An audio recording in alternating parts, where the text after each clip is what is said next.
to the article Conceptualizing Child Maltreatment and Human Development Using the Human Capability Approach.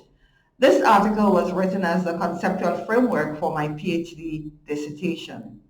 I'm Clementia Eugene, a lecturer in the Social Work and Development program at the University of Aruba. The co-authors are Professor Toby, my PhD supervisor, and Dr. Manon, my assistant PhD supervisor, both from the Anton de Kom University of Suriname. The article is a conceptual piece of writing in which the human capability approach, which is a normative and evaluative framework used to measure human development, have been used to theorize child maltreatment as a human development deprivation. Two approaches are discussed in the article to unpack human development.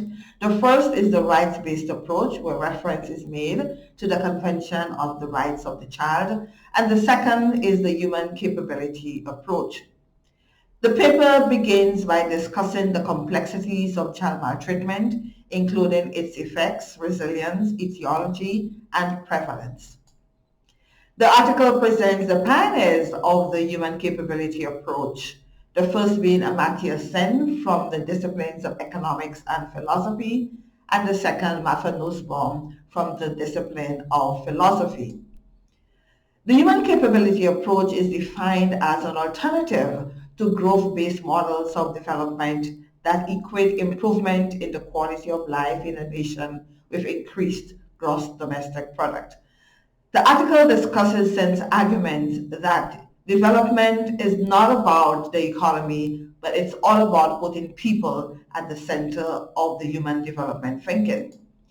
Emerging out of the capability approach is a broader definition of human development, which is the process of enlarging people's freedoms and opportunities to advance goals that they have risen to value, to live long, healthy, and creative lives.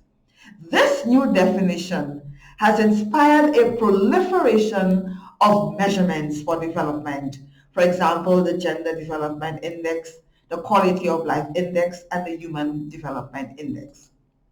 This article places the spotlight on the Human Development Index, which uses three composite scores to measure human development. These are life expectancy, level of education, and standard of living. And the HDI is being used to rank countries on their human development.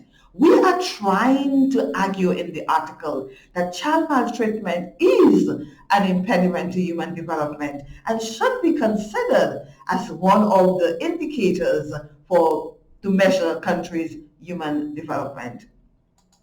We chose Nussbaum's conceptualization of the capability approach, and that includes her list of 10 central human capabilities, her views on freedom for children, theory of social justice, and her views on cost-effectiveness and vulnerability principles.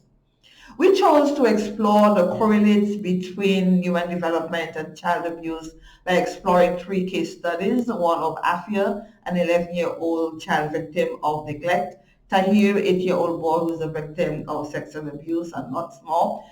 And we have the case study of three friends, Adina, Badia, and Cairo, who engage in transactional, individual, and group sex. The paper concludes with the reflection that child maltreatment has the potential to threaten the evolving capabilities of children with implications for human development. And there is some merit to conduct rigorous research to explore the correlations between child maltreatment and human development.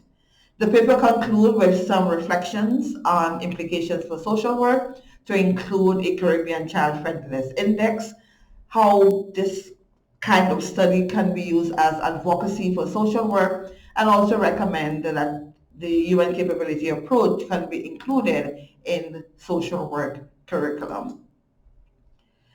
So the invitation is to grab hold of your online copy of the journal and read on further to digest the material on how we can further valorize and validate our arduous work as social workers on the global developmental stage. So thank you.